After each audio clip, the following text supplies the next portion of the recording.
Welcome, everyone! Today, we are diving into the fascinating world of tectonics. We will explore how massive forces shape the very surface of our planet, from the highest mountains to the deepest ocean trenches. Let's get started. Tectonics emerged as a major field after World War II, thanks to the discovery of oceanic features like ridges and trenches. But what exactly is it?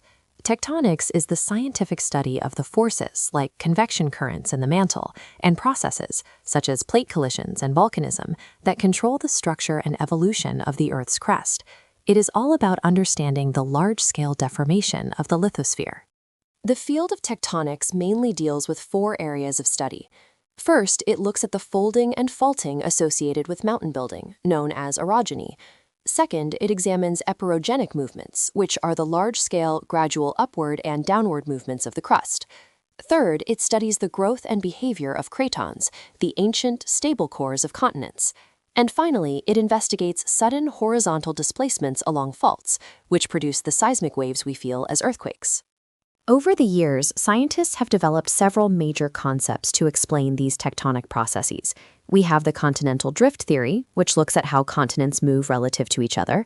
Polar wandering examines the crust's movement relative to Earth's poles. Then there is seafloor spreading, focusing on oceanic plates, and plate tectonics, the comprehensive theory of lithospheric plate movement. Underpinning much of this is the convection current theory, which explains the actual forces driving these massive movements. Let's start with the continental drift theory, proposed by German geophysicist Alfred Wegener in 1912. Wegener suggested that all land masses were once united in a single supercontinent called Pangaea, surrounded by one massive ocean, Panthalassa. A sea called Tethys divided Pangaea into two huge landmasses, Laurentia in the north and Gondwana land in the south. According to Wegener, about 200 million years ago, this supercontinent began to break apart, and the pieces drifted to their current positions. What caused this massive drift? Wegener proposed that the continents drifted in two main directions. First, an equatorward drift driven by gravity, buoyancy, and a pole fleeing force caused by the centrifugal force of Earth's rotation. Because Earth bulges at the equator, he argued this force pushed continents away from the poles. Second, he suggested a westward drift caused by tidal currents from the gravitational pull of the moon and sun. He believed these forces, acting over millions of years, slowly moved the continents. Wegener presented several pieces of evidence to support his theory. The most visually striking is the apparent affinity of physical features. Essentially, the continents look like pieces of a giant jigsaw puzzle. For instance, the bulge of Brazil seems to fit perfectly into the Gulf of Guinea in Africa. Furthermore, ancient mountain ranges, like the Caledonians in Europe and the Appalachians in the US, appear to form one continuous chain if you push the continents back together. Another compelling piece of evidence is botanical. Fossils of a fern-like plant called Glossopteris have been found in Carboniferous rocks across India, Australia, South Africa, the Falkland Islands, and Antarctica. Since the heavy seeds of this plant could not have blown across vast oceans, their presence on all these widely separated land masses strongly suggests they were once joined together as the supercontinent Gondwana. Animal fossils tell a similar story. The distribution of lemurs across India, Madagascar, and Africa led early scientists to propose a contiguous landmass linking them. Even more striking is the Mesosaurus, a small reptile adapted to shallow, brackish water. Its skeletons are found exclusively in South Africa and Brazil. Today, these locations are separated by 4,800 kilometers of deep ocean, an impossible journey for a freshwater reptile, indicating the continents were once connected. Wegener also pointed to polar wandering, the idea that the relative positions of the poles have shifted over time, which aligns with the movement of the crust. Additionally, geologists found that a belt of ancient rocks, dating back 2 billion years on the coast of Brazil, perfectly matches a rock formation in Western Africa. It is as if a single geological feature was torn in half by the separating continents. We also see evidence in glacial deposits, known as tillites. The Gondwana system of tillite sediments is found across India, Africa, Antarctica, and Australia, demonstrating that these now tropical or widely separated landmasses shared a remarkably similar icy history.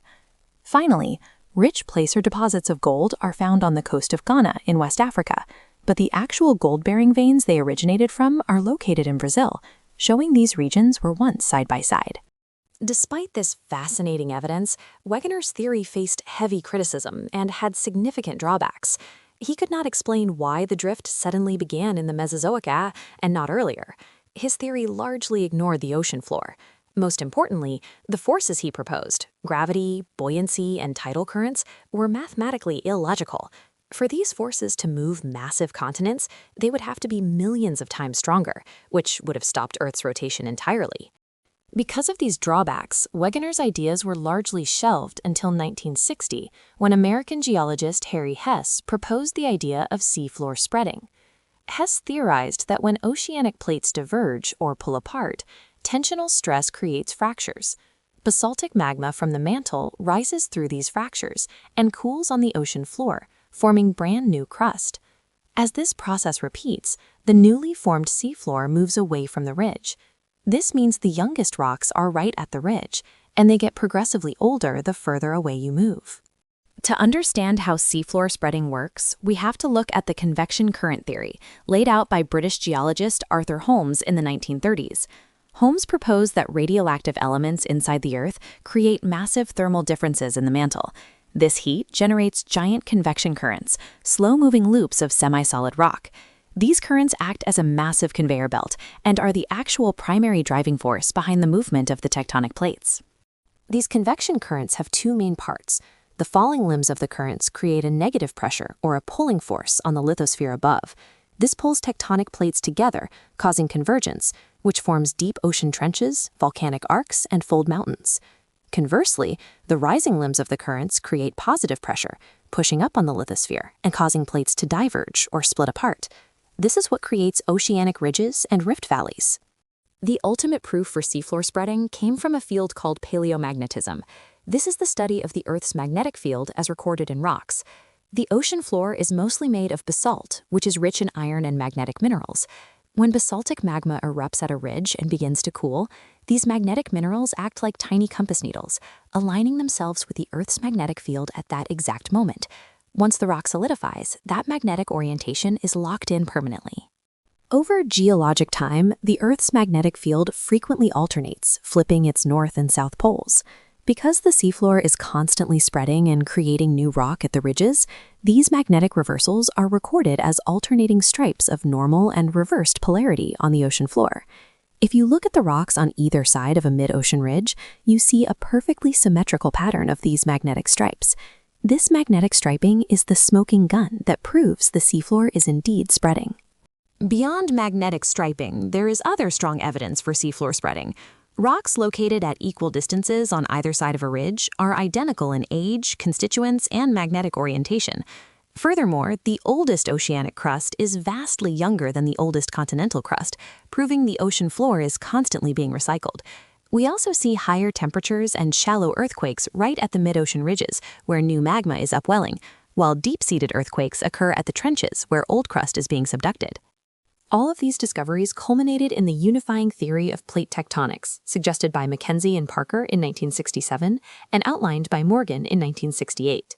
This theory states that the Earth's outer shell, the lithosphere, is not one solid piece. Instead, it is broken into distinct, rigid tectonic plates that float and move horizontally over the ductile, semi-fluid layer beneath it, called the asthenosphere. These lithospheric plates vary greatly. They range in thickness from 5 to 100 kilometers in oceanic areas, up to 200 kilometers in continental areas. Oceanic plates are primarily made of somatic crust, rich in silica and magnesium, making them thinner but heavier and denser. Continental plates contain sialic material, silica and alumina, making them thicker but lighter.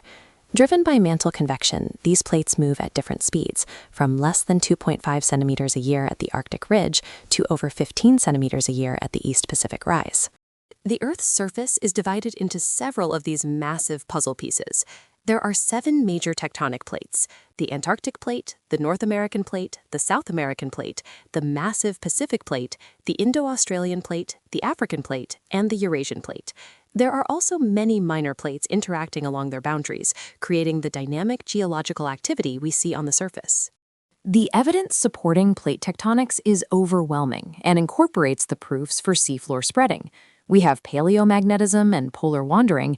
We have the stark contrast in rock ages. Continental rocks can be 3.5 billion years old, while the oldest ocean floor is a mere 75 million years old, proving the ocean floor is constantly regenerating. We also measure gravitational anomalies. For example, lower gravity in deep ocean trenches indicates a loss of mass where plates are subducting. And of course, the global distribution of earthquakes and volcanoes perfectly traces these plate boundaries. Looking at how our understanding has evolved, we can compare these three major theories. Continental drift focused only on continents moving via weak forces like tides, and while it laid the foundation, its mechanics were discarded. Seafloor spreading correctly identified convection currents moving oceanic plates, but it was incomplete. Finally, plate tectonics brought it all together, explaining the movement of both continental and oceanic lithospheric plates via mantle convection, becoming the widely accepted model that helps us understand Earth's geomorphology. Next, we will look closer at the specific types of boundaries where these plates interact. Let's look at the Indo-Australian plate. This major plate encompasses both peninsular India and the Australian continental landmasses.